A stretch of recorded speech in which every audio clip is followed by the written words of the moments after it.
साथ भी data set आएंगे। पहले यूट्यूब की वीडियो ओपन करते हैं, हम जाते हैं विजडम, पहले वीडियो ओपन करते हैं। अब ये वीडियो इंपोर्ट नहीं हुई, ये वीडियो इंपोर्ट नहीं हुई, ये वीडियो शो तो कर रहा है लेकिन ये वीडियो लाइव चलाएगा, लाइव डाउनलोड करेगा। ये वीडियो डाउनलोड नहीं हुई, इससे सर कुछ भी नहीं दिया हुआ। अभी ये लिंक ले रहा है, अभी ये यूट्यूब से वो चलना शुरू हो जाएगी और साउंड प्लस, और ये वैसे जिसका नॉर्मल वीडियो है, पर वीडियो इसका ऐसा नहीं, वीडियो लाइव चलाएगा।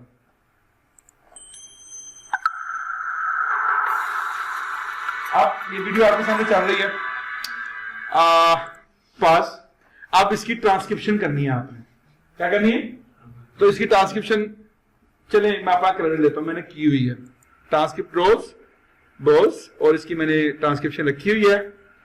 ये है वीडियो ट्रांसक्रिप्शन। उसी तरीके से ये चूज करूंगा पहली ऑप्शन, ये 12 सेकंड में ये कहा, 15 सेकंड में ये कहा, ये इसके साथ मैंने अप्लाई की, और इसको कह दूंगा टाइम सिंक्रोनाइजेशन, और इसको करता हूं अनडॉक, ताकि थोड़ा सा मैं भी शो मांगू कि ट्रांसक्रिप्शन इतनी सारी डेप्थ में हमारे लिए कितने महान लोग हैं हम। ओके, इसको मैंने इसके साथ रन किया, सो प्ले मोड रनिंग। अब चेक कीजिएगा, ओके नो प्ले।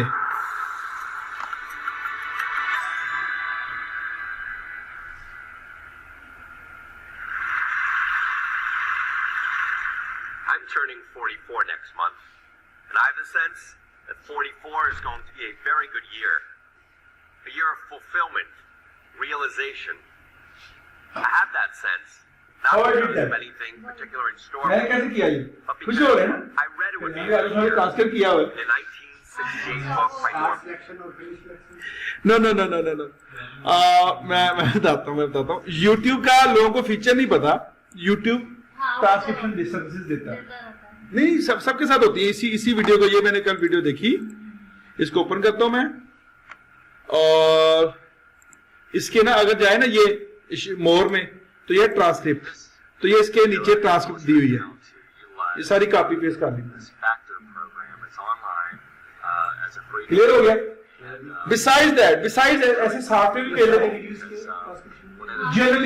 जनरली बहुत सारे वीडियोस होते हैं यूट्यूब, ये आप लोगों ने किए होते हैं। मैं मतलब अपनी वीडियो की ट्रांसक्रिप्शन देना चाहूंगा, मैं दूंगा, नहीं तो नहीं दूंगा, तो साथ है। लेकिन ये चूंकि फोरम है, तो फोरम जो डिटेल्ड है, इसकी वीडियो जनरली हेल्पफुल होती है।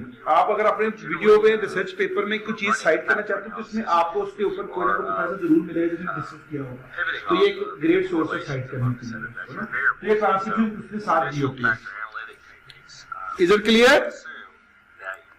ओके, तो ये मैंने साथ में ट्रांसक्रिप्शन लगाई है, तो उसके साथ सिंक हो रही है। Now you can use it for coding purpose. Clear? एक तो ये था कि वीडियो कोड करना। अब इसके साथ जो लोगों ने कमेंट किए हैं, फर्स्ट अगर आपने कोई वीडियो शेयर की, लोग जांचने के लिए आप एक वीडियो बनाते हैं और लोगों में छोड़ देते हैं, उन्हें कहते हैं मैसेज करें, कमेंट करें, फिर दुनिया नीचे शुरू हो जाएगी, अपने अपने दिल को गुबार निकालना शुरू कर देगी। तो वो साथ में एज ए किस तरह आते हैं, डाटा सेट। पहले मैंने इस डाटा सेट पे वो सारी ऑटो कोडिंग शोडिंग कर देता हूँ ना, राइट क्लिक, ऑटो कोड, और next, first feature, finish, right click. कितने नोड बनाए उसने? 150 node, right click, auto code, उसी के साथ नेक्स्ट, और मैंने बनाए 152 ऑटो कोड, नेक्स्ट, और थर्ड मैंने केसेस के लिहाज से आईडी दे दें, unique reply ID, comment ID, comment ID long हो जाता है, reply by user name, comment time, name के लिहाज से, नेक्स्ट, फिनिश। तो उसके सारे कमेंट जो है ना उसने क्रिएट कर दिए। तो अब इसको ओपन करेंगे, ये सेम उसी तरीके से ओपन हो रहा है जिस तरीके से दूसरी डाटा सेट ओपन हुई थी, टैबर, फार्म, क्लस्टर। लेकिन इसमें सोशोग्राम मैसेज आनी होगी, वो ट्विटर वाली, फेसबुक वाले डाटे पर रन होता है, इसमें वो नहीं है। लेकिन यहाँ पे कमेंट सारे आए हुए हैं, ठीक है। और क्लस्टर एनालिसिस पे कितने क्लस्टर अवेलेबल हैं, इसमें काफी सारे क्लस्टर हैं। एक वैसे मेजर तो एक क्लस्टर आ रहा है एक, लेकिन ये सारा एक कलर वाला एक क्लस्टर, दो क्लस्टर, तीन चार क्लस्टर बन रहे हैं। और मैप में इसका data no location data available, इसका लोकेशन डाटा नहीं है, दोबारा टेबल में चले जाएंगे। तो आपकी ये भी डाटा सेट और कमेंट्स जिस तरह आपको यूजफुल है नोट बनाने में इस्तेमाल होता है। और वीडियो हो गई। अब आते हैं आप वो जो कह रहे थे पीडीएफ के तौर पे सोर्स उठाया था हमने फेसबुक का पेज, तो ये आपके सामने फेसबुक का पेज है। जितना पेज आपने ओपन किया होगा ना, जितना पेज आपने ओपन किया होगा वो सारे के सारे उठा के ले आएगा, जितना पेज आपने स्क्रॉल करके ओपन किया होगा। तो मैंने ये ओपन किया था, मैं इसको टैग करना चाहता हूं, मैं इसको टैग करना चाहता हूं, मैं इस पिक्चर को टैग करना चाहता हूं, जो भी आपने कमेंट इसमें जो है दिए होंगे तो आप उसको as a node as a source आप चीजों को लेके जा सकते हैं। इससे अक्सर पिक्चर लेके पिक्चर को भी आगे कर सकते हैं। हाँ, पिक्चर को लेके सारा कुछ होगा। इसमें भी ऑटो कोड नहीं, पीडीएफ पे ऑटो कोड रन होगा, पीडीएफ पे ऑटो कोड भी रन होगा, लेकिन वो यूजफुल नहीं होता ना। रन होता है, पिक्चर सेपरेट नहीं कर सकते। उसने ऑटो कोड याद रखिएगा वहां पे रन होगा जहां पे लफ्ज होंगे, चाहे 1 2 3 ABCD है, उर्दू है, इंग्लिश है, मराठी है, कोई भी जुबान है, तो सारी चीजें उठा के ले जाएगा। ऑटो कोड जहां पे वहां पे जहां पे वर्ड एक्सेस होगी, पिक्चर पे ऑटो कोड रन होता है, पिक्चर के जो आगे हमने डिस्कशन की होती है उस पे ऑटो कोड रन होता है। इसलिए हम कहते हैं कि पिक्चर को पहले कोड में कन्वर्ट करो, जब कोड के ऊपर ऑटो कोड रन करेंगे किस कहां पे बात हुई, जब क्लिक करेंगे तो वो पिक्चर के एरिया हाईलाइट करके दिखाएगा इसके लिहाज से बात हुई है। आपस में लिंकिंग है कि first second third fourth fifth six seven level बन गए। एक लेवल को पकड़ेंगे तो तमाम लेवल तक जो हरारत की जाती है उसको वो रिप्रेजेंट करने की कोशिश करेगा। क्लियर? एनकैप्चर की समझ आ गई? कोई क्वेश्चन होता आप जरूर पूछ लें। ओके जी, एनकैप्चर से चीजें इंपोर्ट कर ली, उसके ऊपर हम लोगों ने जो भी स्ट्रक्चर लगाना था वो लगा लिया। अब बात आती है ऑटो कोडिंग की। ऑटो कोडिंग की वो फीचर जो काफी देर से और प्लस के अंदर समा के रखा है लोगों ने। हम ऐसे लोग हम चाहते हैं कि हमें पकी पकाई खीर मिले in the form of dish, बहुत ब्यूटीफुल सजी हुई। लेकिन प्रॉब्लम ये कि बीइंग क्वालिटी सजर हम उसमें भी कीड़े निकालने वाले हैं। अल्टीमेटली देखिए कि ये लाल शहबाज के अंदर एक फाइल है, इसको ऊपर मैंने मैक्सिमम नोट्स बनाए। नोट्स बनाने से मतलब ये है कि मैंने इसकी अगर लाल शहबाज के अंदर के ऐसे नोट्स में जाएंगे ना हम लोग, तो ट्वीट के लिहाज से, उसके हैशटैग के लिहाज से, और उसमें किन किन लोगों ने पार्टिसिपेट किया, केसेस में अगर जाते हैं तो केसेस भी नोट्स होते हैं, पर cases represent a personality. Case represent a personality, people, कोई भी किसी भी तरह, मतलब केस किसी भी स्पेसिफिक चीज का नाम है, वो जगह भी हो सकती है, वो लोग भी हो सकता है। जनरली ये लोगों को रिस्पॉन्डेंट के हवाले से केस बनता है, होता है ये भी नोड है, लेकिन ये इंडिकेट करता है केस में ये एक रिस्पॉन्डेंट है। अगर इसमें मैं डबल क्लिक करूंगा, इस रिस्पॉन्ड ये AGE न्यूज, इसने 5 दफा बात की है इस ट्विटर टाइप में, इसे 5 दफा कमेंट किया। अब क्या होता है कि ये सारे काम हो चुके। अब मैं चाहता हूं ऑटो कोडिंग। ऑटो कोडिंग का मतलब क्या है? वो खुद ही नोड बना के दे रहा है। ये फीचर आप जब घर में रन करेंगे तो ये पहले फाइल डाउनलोड करेगा, इसकी अपडेट होती है, वो इंस्टॉल करनी पड़ती है ऑटो कोडिंग के लिए। मैं ऑटो कोडिंग किस पे लगाऊं? तो हम ऑटो कोडिंग नोट्स पे भी लगा सकते हैं। मीन क्या करेंगे, जिस नोट पे लगाना चाहते हैं, फर्ज करें ये ट्वीट है, मैं इस पे राइट क्लिक करता हूं तो इसके ऊपर ऑटो कोड लिखा आ रहा है, जिस पे भी लगाना है, लेकिन लगाई को उसमें जहां पे यूजफुल इंफॉर्मेशन मिले, चाहे सोर्स हो चाहे नोड हो। इस नोड पे इसलिए लगवा रहा हूं क्योंकि इसमें तमाम लोगों के ट्वीट शामिल है। वरना आप एक रिसर्च पेपर पे लगा सकते हैं, आप एक बंदे का इंटरव्यू कंडक्ट किया, 3 पेज का इंटरव्यू है, वो नोड है, वो सोर्स नहीं है, आप उस पर लगाएं, उस पर ज्यादा यूजफुल इंफॉर्मेशन है, बीइंग रिस्पोंडेंट पर लगाएं। तो मैं यहाँ ट्वीट पे क्यों लगा रहा हूँ? ट्वीट वहां पे एक्सेल में और भी इंफॉर्मेशन थी, तो वहां पे लगाना यूजफुल नहीं होगा, तो मैं ट्वीट पे से लगा लूंगा। ट्वीट को इकट्ठे कर लिए, तमाम लोगों के ट्वीट क्या कर दिए इकट्ठे।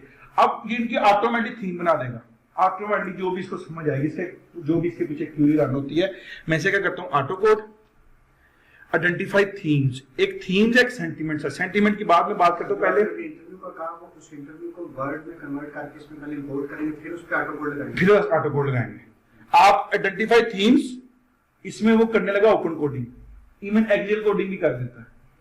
तब देखिएगा नेक्स्ट वो रन कर रहा है, अभी वो टाइम लेगा, वो पूरी सोर्स को पढ़ेगा, उसको जिस तरीके से हम सोचते हैं वैसे ही सोचेगा। लेकिन मैं फिर कह रहा हूं, ये सिर्फ हेल्प करेगा, कौन सा यूजफुल है कौन सा यूजफुल नहीं, आपने डिसाइड करना है। इसने वर्ड्स की आपस में रिलेशनशिप की बना पे, वर्ड्स के सिनोनिम एंटोनिम्स की बना पे आपस में कुछ कर रहा है, उसने बना दिया शराइन, हेड इसने बनाया, उसमें Qalandar shrine, shrine attack, Qalandar shrine, HTTP shrine attack, HTTP shrine, HTTP holy shrine, shrine blast, shrine today Delhi, उसने उसके नोट बना दिए। उसने एचटीटीपी के भी बना दिए, ठीक है, और अटैक के भी बना दिए, society attacker, press support attack, shrine attack, favoring mass attack, shrine attacks. अब उसने सारे के सारे नोट बना दिए। जो आपको समझ में आता है आप उसको टिक रहने दें, जो नहीं समझ में आता उसको आप निकाल दें।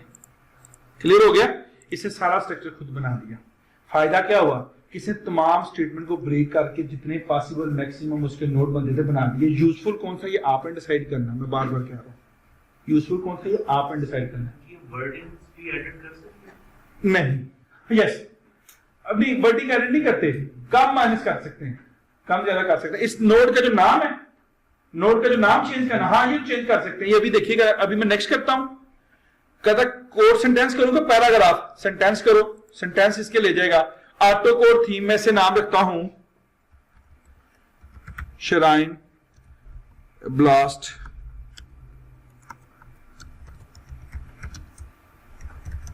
Analysis finish.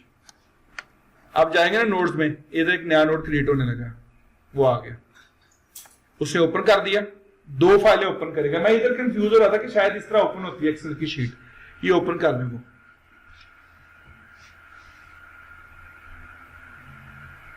ये देगा बार चार्ट,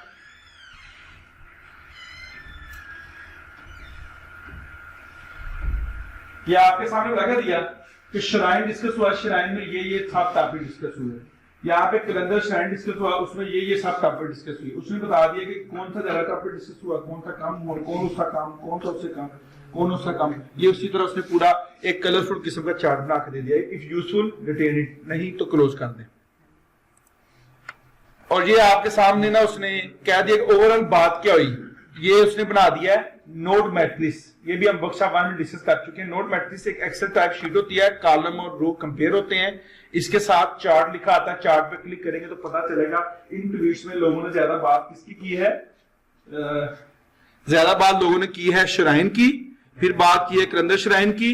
यह टीटीपीएस यूजफुल नहीं है, तो उसने एक ग्राफ की शक्ल में हमको प्रेजेंट कर दिया है। क्लियर? तो ये आप लोगों के नोट्स की, मैं बार बार कह रहा हूं, ऑटो कोड उसने हेल्प किया आपको चीजें इकट्ठे करने की सूरत में, लेकिन आप लोगों ने इन चीजों को समझना, क्या ये मेरे रिलेटेड है या नहीं है, ये आपने रखना है। अगर मैं फर्ज करें क्लोज करता हूं और ये क्लोज, इसमें कौन से ट्वीट्स थे नोट्स में, नोट्स में ये है शराइन ब्लॉट एनालिसिस फोल्डर, उसमें ये ट्वीट्स बन गए। अब मैं ये देखता हूं कि शराइन में क्या डिस्कस किया, deadly shrine attack site, okay, holy shrine, Qalandar shrine.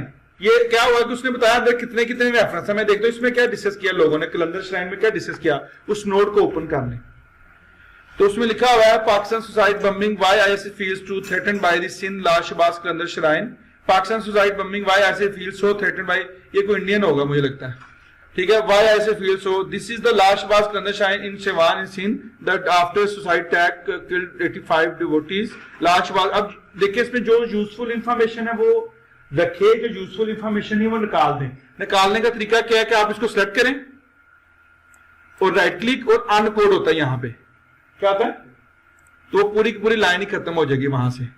अनकोड उसने क्या बोला, right click encode from this node, right click देखिएगा जरा, वो मैंने अनकोड किया तो उसने बोला कहां से अनकोड करूं, तो भाई इसी से करना है। तो encode this node, encode from this node, तो वो दरमियान से स्टेटमेंट निकल जाएगी। अभी वो देखिएगा निकल जाएगी। इट मीन कि जब ये कोडिंग बन जाती है तो इसमें किस कोडिंग को रखना या नहीं रखना ये आप पे डिपेंड करता है।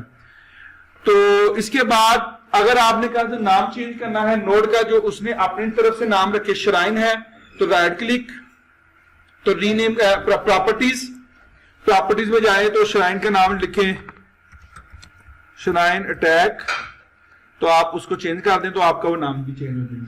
तो ऑटो कोडिंग बेसिकली आपकी हेल्प करती है ओपन कोडिंग में। उसमें जो यूजलेस है उसको डिलीट करते जाए, जो यूजफुल है उस इंफॉर्मेशन को रिटेन करते जाएं। अगर आपकी नहीं रिक्वायरमेंट पूरी की तो भाई उसने हेल्प की, आप खुद मेहनत करें। तो ऑटो कोडिंग एक ये फीचर है।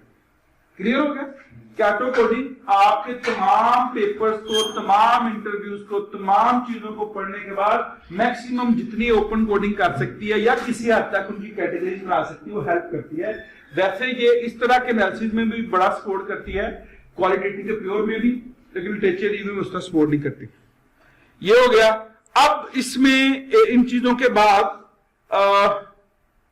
ऑटो कोडिंग में हमने सिखा लिया। अब जो सेकंड फीचर था ऑटो कोडिंग, अगर मैं इसी पे जाऊं, क्योंकि जनरली होता क्या है कि जब आप ये डाटा लेते हो तो आप ये जानना चाहते हो, अभी मुझे इससे ये नहीं कंसर्न कि यहां पे बात क्या हुई है, मैं ये चाहता हूं कितने लोगों ने अपने ट्वीट में पॉजिटिव बात की और कितने लोगों ने अपने ट्वीट में नेगेटिव बात की है। द ब्यूटीफुल फीचर, जो मेन इंपॉर्टेंट चीज है वो है सेंटिमेंट्स। मैं tweet, right click, auto code and identify sentiments. कितने लोगों ने पॉजिटिव बात की, कितने लोगों ने सिंपल नेक्स्ट सेंटेंसेस, और मैं रन कर दिया। ये इसका सेंटिमेंट का लेदर नोट्स के अंदर फोल्डर है। जो उस दिन लोग पूछते सेंटिमेंट है क्या, मैं उसका एडवांस में बताऊंगा। तो सेंटिमेंट ये देखिएगा, कहता नेगेटिव ने ये बात की, पॉजिटिव कम, नेगेटिव ज्यादा बोले होंगे। ये आपके सामने ग्राफ आ गया, पॉजिटिव कम, नेगेटिव ज्यादा है, न्यूट्रल भी उतनी ही जितने नेगेटिव है, और मिक्स लोगों की राय है। तो नेगेटिव लोगों ने ज्यादा बात एक्सप्लेन की, इसे क्लोज कर दे। और इसका आप चार्ट देखना चाहते हैं तो उसने ये शो किया कि वेरी नेगेटिव लोग 135 हैं और 46 लोग मॉडरेट नेगेटिव हैं, 17 आपके मॉडरेट पॉजिटिव है, 56 पॉजिटिव है। अब इसको नेगेटिव किस अंदाज में बात की, देखिए ये इसके फीचर है एडवांस के। तो इसको मैं क्लोज करता हूं और नेगेटिव के कमेंट पढ़ना चाहते हैं। वेरी नेगेटिव कौन से लोग हैं, मैं डबल क्लिक करता हूं इस पे ऊपर, ग्राफ पे डबल क्लिक कर दें तो आपको वो स्टेटमेंट्स में ले देगा। अभी पढ़ के देखते हैं क्या नेगेटिव बात हुई। Shockened and saddened by condemnable terrorist attack, Pakistan started bombing. Why ISIS feels so threatened? वही कमेंट आ रहे, best response to terrorist, best response to terrorist. अब ये पता नहीं उसने किस अंदाज में गुस्से वाला कमेंट इसको समझा। Best response to terrorist, beautiful wise not there any more Lal Shahbaz Qalandar. Best response to terrorist, best beautiful wise is not there any more, ये पता नहीं कैसा, beautiful wise is not there any more, which mean not negative. ठीक है, question mark, सवाल निशान, उस बिना पे उसने सेंटिमेंट्स को डिफाइन किया और उस बिना पे चीजों को सामने लेके आया। अगर आप समझते हैं कि इसमें कुछ चीजें नहीं सही, उसको अनकोड कर दें। मतलब उसने तो सारी चीजों से निकाले जो चीज रिलेटेड नहीं है, कंप्यूटर है ना, आर्टिफिशियल इंटेलिजेंस स्ट्रॉन्ग तो नहीं है इसमें, आप अनकोड कर दें। फिर फाइनल रिजल्ट देखेंगे, इसमें इसका वो ग्राफ क्रिएट करेंगे, कितने लोगों ने पॉजिटिव बात की, कितने लोगों ने नेगेटिव बात की। तो जनरल आइडिया तो समझ आ ही जाएगा आप लोगों को। तो ये थी आप लोगों की ऑटो कोडिंग। आप किसी भी चीज पे रन करें, ये उसके नोट भी बना देगा, ये उसके सेंटिमेंट्स में निकाल के दे देगा। अगर सेंटिमेंट्स में जाते हैं तो उसने पॉजिटिव सेंटिमेंट का अलग फोल्डर बना दिया और नेगेटिव सेंटिमेंट का अलग बना दिया। नेगेटिव में मॉडरेटली नेगेटिव, वेरी नेगेटिव, और पॉजिटिव में वेरी पॉजिटिव और मॉडरेटली पॉजिटिव। वेरी पॉजिटिव में लोगों ने क्या बात की है वो देखते हैं। Best response to terrorist, best response to terrorist, best response to terrorist, best response. लेकिन उसमें देखना पड़ेगा कि उसने नेगेटिव क्यों डाला था। हो सकता है कि उसमें उस बंदे ने पहले और बात की हो तो उसमें रीट्वीट में आया हो, कुछ ना कुछ तो गलती हो सकती है। लेकिन ये मकसद कहने का इसलिए तो डाटा अच्छा नहीं है। लेकिन जब आपने लोगों के इंटरव्यू लिए होंगे, ये तो लोगों ने लोग इंटरव्यू लिए होंगे जिसमें उन लोगों ने बात की होगी कि I am not satisfied with the performance, जिस तरह की बातें को खुद निकाल के आपको सानी कर देगा ना, इसमें तो डाटा क्लियर फॉर्म में, ठीक है, रॉ फॉर्म में हो सकता है, इसमें तो क्लियर आपने करना है। तो कहने का मकसद सिर्फ ये है कि आपके पास ऑटो कोडिंग की वजह से आप नोट जो बनाने में थकावट थी वो भी आपकी उसने ले ली। बट ये किसमें अवेलेबल है, प्लस में अवेलेबल है।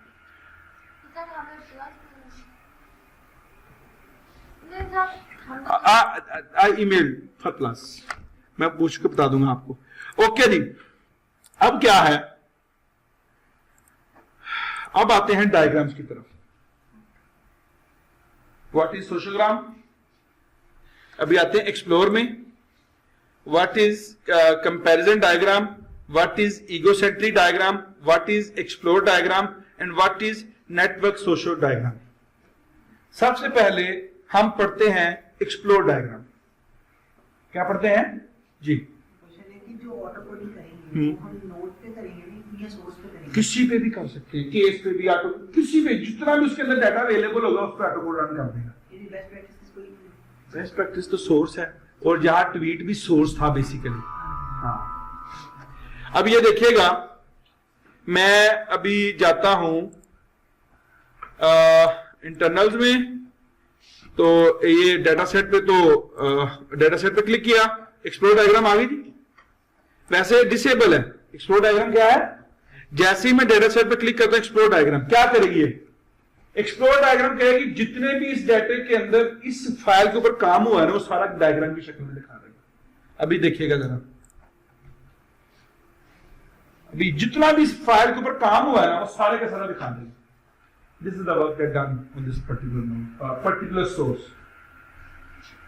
नजर आ रहा है? ये थोड़ा सा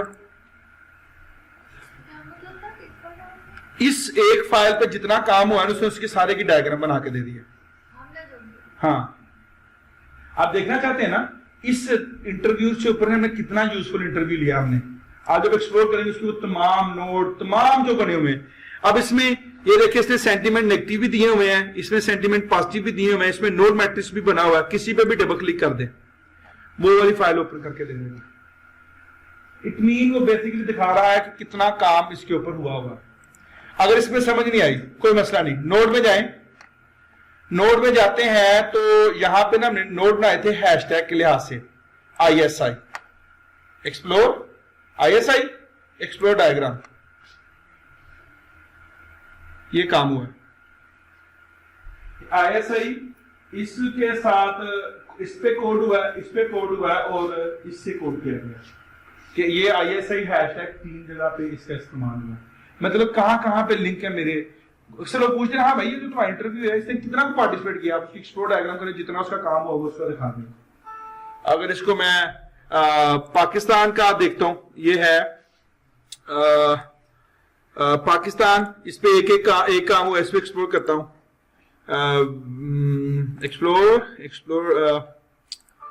एक्सप्लोर डायग्राम,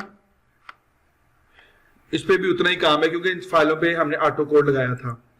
अगर मैं जाता हूं, ये पिक्चर एनालिसिस है, पिक्चर में जाते हैं, वो जो मैं पहले पिक्चर 1 पे एनालिसिस किया था ना, पिक्चर 1 को एक्सप्लोर करते हैं। पिक्चर 1 एक्सप्लोर, पिक्चर 1 पे आपने रीजन इसमें कोड किया, चाइल्ड लेबर कोड किया, लिविंग केसेस डिफरेंट किया। अगर इस पे डबल क्लिक करता हूं, इसको एक्सप्लोर करो, लिविंग केसेस को, वो उसको निकाल के दिखा देगा। इट मीन किसी भी चीज की कितना पूरे प्रोजेक्ट में रिलेशनशिप है, कहां पे इस्तेमाल हुआ है, तो एक्सप्लोर डायग्राम आपको हेल्प करेगी। एक्सप्लोर डायग्राम आपको क्या करेगी, हेल्प करेगी। ये थी एक्सप्लोर डायग्राम। अगर हम चलते हैं नोड्स केसेस, ये केसेस हमने मुख्तलिफ किस्म के बनाए हुए हैं। इसमें है एजे न्यूज, फर्ज करें ये एजे न्यूज है। एक था एक्सप्लोर, एक मैं लगा करता हूं, मैं इसको चूज करता हूं, मैं कहता हूं इस बंदे को चूज करो, ये ईगो है, सेल्फ सेंटर्ड डायग्राम बनाओ, ईगो सेंट्रिक डायग्राम बनाओ। अगर एक्सप्लोर में जाएंगे ना तो वहां पे आपकी ईगो सेंटर आएगा, वो देखें जब मैं केस को चूज करूंगा वो ईगो सेंटर ओपन हो जाएगा।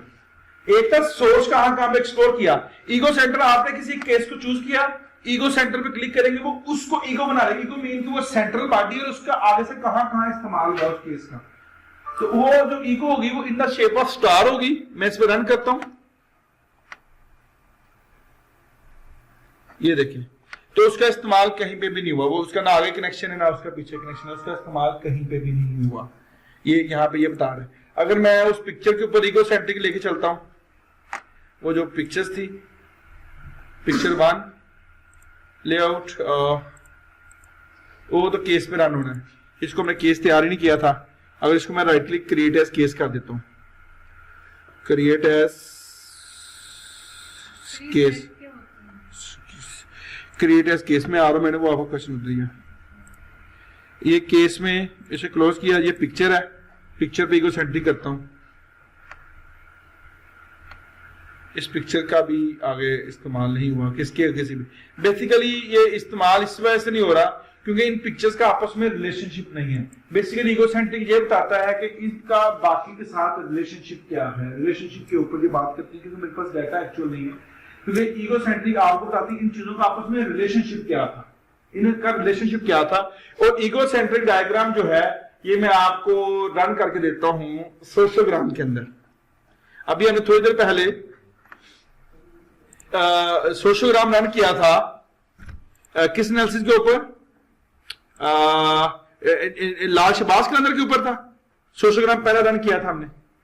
हम इस पे सोशोग्राम रन करते हैं ना, इसको चूज करते हैं एक्सप्लोर और नेटवर्क सोशोग्राम। ये ईगोसेंट्रिक सोशोग्राम सारे डेटे का होता है। ईगोसेंट्रिक एक एक रिस्पोंडेंट का हम रन करते हैं, एक एक केस का रन करते हैं। ईगोसेंट्रिक एक केस का मैं अभी रन करता हूं इसके ऊपर, इसमें मुझे पता चल जाएगा किस पे ईगोसेंट्रिक रन हो सकता है।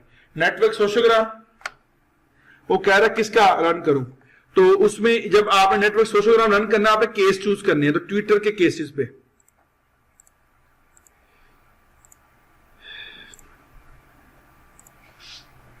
मैं कह रहा हूं इन केसेस के ऊपर जो है ना आपस में नेटवर्क सोशोग्राम जो है वो रन कर दो। आपने वो केसेस चूज करने, बार बार कह रहा हूं कि केसेस पे ट्विटर ज्यादा रन होता है। ओके रन किया, वो हमारा पहले में आ रहा था, वो किस पे रन किया था, सोशोग्राम एनालिसिस। ये तो मैंने एनालिसिस किया ना, ये इनवीवो ओपन करते हैं डेटा सेट, इसमें हाँ ट्विटर सोशोग्राम, क्योंकि ये ट्विटर सोशोग्राम सेम उसी तरह का है, सेम उसी तरह का सोशोग्राम है जिस तरीके का सोशोग्राम वो नेटवर्क सोशोग्राम क्रिएट करना था, लेकिन मेरी ना कमांड से रन की। तो ये आपके सामने ना इसका सोशोग्राम रन होके आ रहा है, क्योंकि मैंने मैं बताता हूं। एक तो तरीका ये है ना, मैं बताने लगूं, एक तो ये है कि ये जो ट्विटर और फेसबुक की डाटा सेट्स होती है ना, इसको जब डबल क्लिक करेंगे ना, वो खुद ही उसने बाय डिफॉल्ट उनका सोशोग्राम एनालिसिस रन किया हुआ है।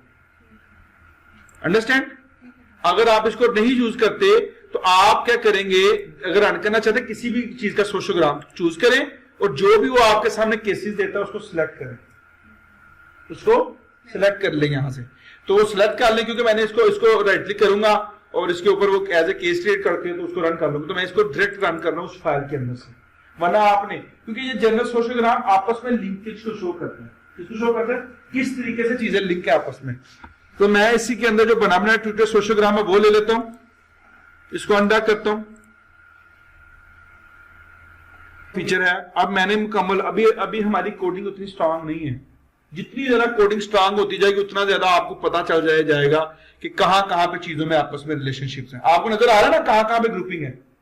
देयर विल बी लॉजिक, ये जो ग्रुपिंग हुई है किसी लॉजिक की बिना पे ग्रुपिंग हुई है, तो आपको यहां से पता चल सकता है कि किस ग्रुप ने कौन सी बातें की हुई है। डायग्राम की तरह इस पे भी क्लिक करें तो लॉजिक नहीं पता चलता जिसका डायग्राम। यस आप सेंटर पे क्लिक करें, ये सेंटर है इनका, डबल क्लिक करेंगे ना तो आपको वो ओपन करके दे देगा कि ये किस बिना पे इकट्ठे हुए हैं, सेंट्रलिटी क्या है इनकी।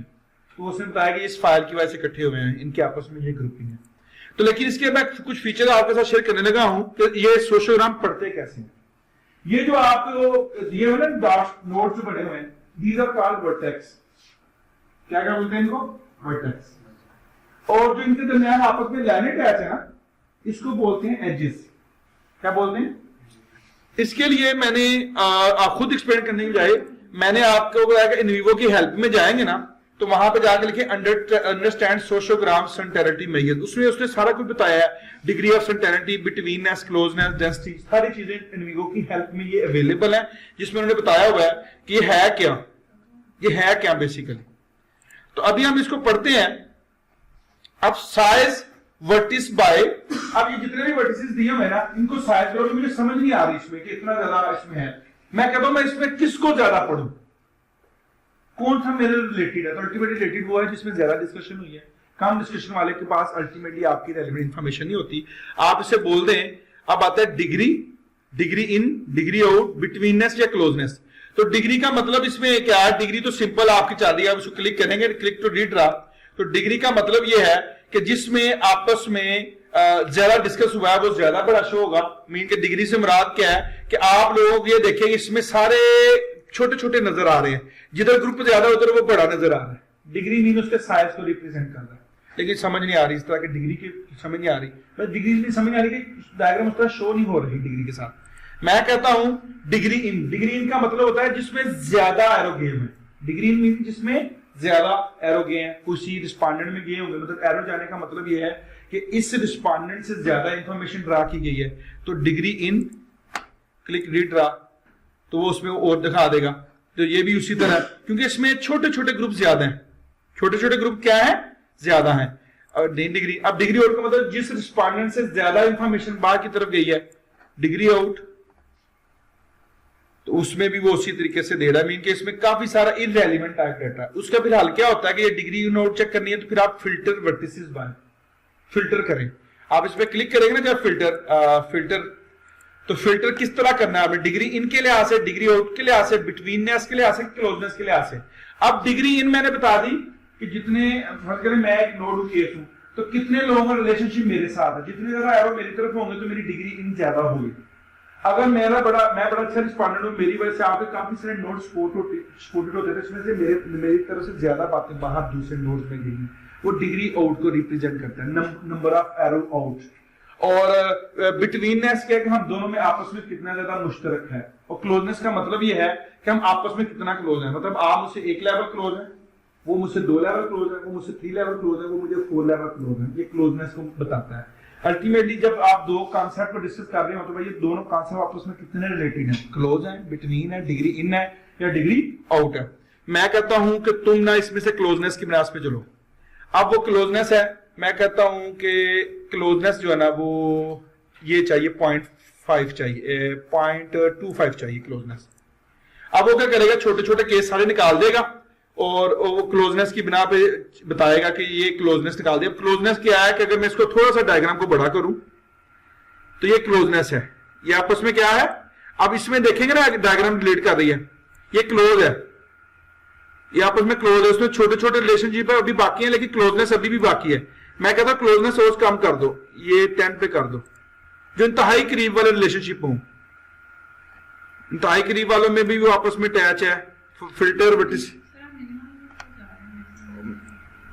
नहीं क्लोजनेस ज्यादा होगी तो ज्यादा देता जाएगा ना, क्लोजनेस कम होनी चाहिए, क्लोजनेस कम होनी चाहिए।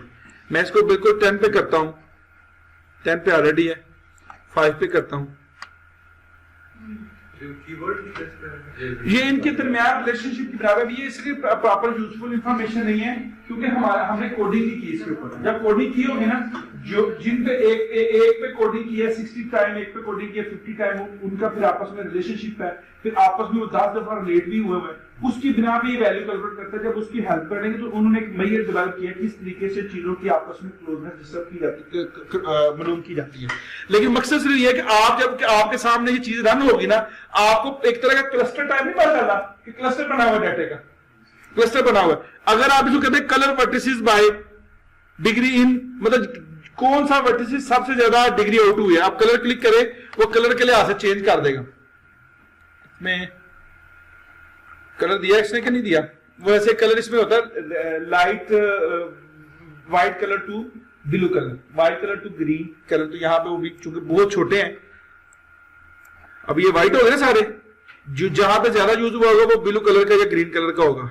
ये इसमें भी काम छोटे शो हो रहा है, लेकिन फिर वही कंफ्यूज हम हो रहे हैं क्योंकि इसको जी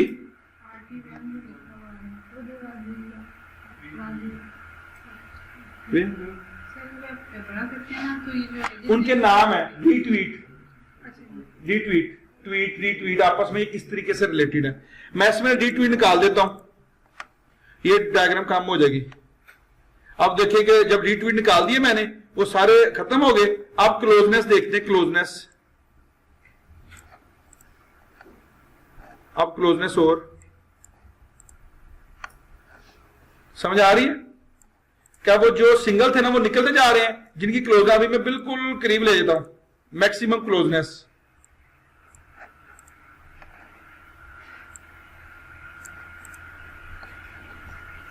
कि आपने उनके दरमियान कितना क्लोज, उसके बाद वो सोशोग्राफ करीब ज्यादा होता जाता है। अब इशू क्या है कि ये आपको हेल्प करता है कि कौन से, फर्ज करिए आप एक एनालिसिस कर रहे हैं, आपने कॉलेज से डाटा लिया, यूनिवर्सिटी से डाटा लिया, आपने मुख्तलिफ यूनिवर्सिटी को पहले फ्रेंडशिप लिया, वो आपके फ्रेंड बन गए, फेसबुक पे या ट्विटर पे फॉलोअर बन गए, आपने तमाम यूनिवर्सिटी को आप पार्टिसिपेट करें। जब वो पार्टिसिपेट करेंगे, जब हम एनालिसिस रन करेंगे ना, तो ये सोशोग्राम बताएगा कि ये एक अलग सेक्टर है, एक अलग सेक्टर, ये अलग सेक्टर, ये अलग सेक्टर है। लेकिन वो सेक्टर किसकी बना पे बना होगा? उनकी यूनिवर्सिटी की बना पे। फिर वो आपसे कैसे रिलेट करता है। अगर हमने कोडिंग की होगी फिर उनकी कोडिंग आपस में कहाँ पे रिलेट करती है। तो ये सोशियोग्राम ओवरऑल इन डेप्थ एनालिसिस आपको देता है। तो बेसिकली अगर कोई डाटा एक्चुअल आता है तो उसके अंदर फिर फर्दर इनसाइट्स ली जा सकती हैं। अभी मैंने इसको रन करने की कोशिश की कि रन कैसे करते हैं। वर्टिसेस किसको बोलते हैं, एजेस बोलते हैं इनके साइज को। अब यहाँ पे स्केल एज वेट का मतलब है नंबर ऑफ कितने रिलेशनशिप एग्जिस्ट करते हैं। तो नंबर ऑफ रीट्वीटेड मेंशन मैं क्लिक करता हूं तो ये देखिएगा जरा,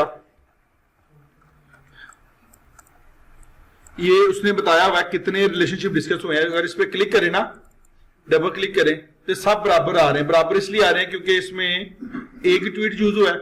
अब अगर अल्टीमेटली जितने नंबर ऑफ रेफरेंस होते हैं नोड में, उतना ज्यादा आप लोगों का नंबर ऑफ एजेस होते जाते हैं। नंबर ऑफ एज क्या बताता है, दोनों में रिलेशनशिप कितना है। तो अगर मैं इसके हेल्प में बताऊं तो इसके अंदर उन्होंने बताया हुआ है डिग्री, ये है एज, डिग्री ऑफ सेक्टोरियलिटी, ये दो एरो आ रहे हैं आपस में। इनका फर्ज करें एच 1 है, इसका एच कितना है 2 होगा, इसमें ज्यादा स्ट्रॉन्ग रिलेशनशिप है। इसमें वैसे डिग्री इन और डिग्री आउट का जिक्र किया है, ठीक है। ये देखिए ये डेंसिटी को शो कर रहा है, उनकी डेंसिटी बार को कितने रिलेशनशिप है, उसकी वैल्यू कैसे कैलकुलेट होती है। लेकिन ये उन लोगों के लिए जो लोग इसको यूज करना चाहते हैं अपने डाटा के अंदर। और बेसिक कहा कि ट्विटर का दूसरे के डाटा एनालिसिस आपने इंपोर्ट कैसे करना है, उसके ऊपर कोडिंग कैसे करनी है, बेसिक जरूरी चीजें ये हैं कि आप क्या करें कि आप लोगों से क्वेश्चन करने के बजाय, क्योंकि जब आप डाटा कलेक्ट करते हैं तो सेल्फ एडमिनिस्ट्रेटर में काफी सारी बायसेस आने के चांसेस होते हैं। जब आप ट्विटर पे लोगों से डाटा कलेक्ट करते हैं तो उसमें कोई आपको क्लेम नहीं करेगा, वो अपनी आजाद इंडिपेंडेंट राय पे अपनी राय दे रहा होता है जब आप डाटा लेते हैं। तो हमारा मुख्य बीइंग क्वालिटेटिव रिसर्चर ये है कि हम डाटा को किस तरीके से कोडिंग कर सकते हैं, किस तरीके से अपने नोट्स में अटैच कर सकते हैं, ऑटो कोडिंग किस तरह कर सकते हैं। ये चीजें आपको ओवरऑल हेल्प करती हैं आपके आइडिया को बूस्ट देने के लिए कि डायनामेटिकली आप चीजों को कैसे शो कर सकते। बिग डाटा ना ये आप लोगों का, तो ये बिग डाटा किस तरीके से आप ग्राफिकल फॉर्म में शो कर सकते हैं। जब आपने अच्छी कोडिंग की होगी तो जो जहां पे ग्रुप बन रहे थे, जो क्लस्टर आपस में आ रहे थे, ये आप इन न्यूज़ को प्रेजेंट करेंगे।